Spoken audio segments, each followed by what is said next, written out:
আরে বাবা, আমার ভাই এই ডিম থেকে কবে বের হবে? আরে বেটা, একটু ওয়েট করো, একটু পরে তোমার ভাই এর থেকে বেরিয়ে আসবে। ঠিক আছে বাবা, তুমি এখানে বসে থাকো, আমি কাপড় নিয়ে আসতেছি। ঠিক আছে বাবা।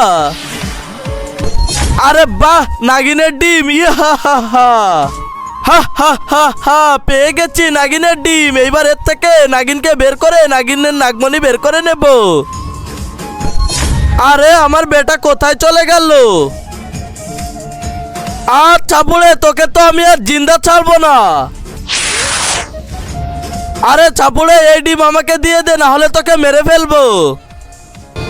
এই ইচ্ছাধারী নাগ, তোর নাগমণি আমাকে দিয়ে দে, না হলে তোর বেটাকে কিন্তু মেরে ফেলবো। ওকে কিছু করো না, আমি নাগমণি দেব। ব্লিম ব্লিম পুম, এই নে নাগমণি, আর আমার বেটাকে ছেড়ে দে। আরে বাবা, এই ডিম আমার কাছে আছে, আর ওকে মেরে ফেলে দাও। তার আগে তুমি যদি নেইমারের ফ্যান হয়ে থাকো তাহলে একটা লাইক করে দাও, আর যদি মেসির ফ্যান হয়ে থাকো তাহলে সাবস্ক্রাইব করো, আর যদি দুইজনের ফ্যান হয়ে থাকো তাহলে লাইক সাবস্ক্রাইব দুটোই করে দাও। এখন আমি তো ওকে শেষ করে দেব।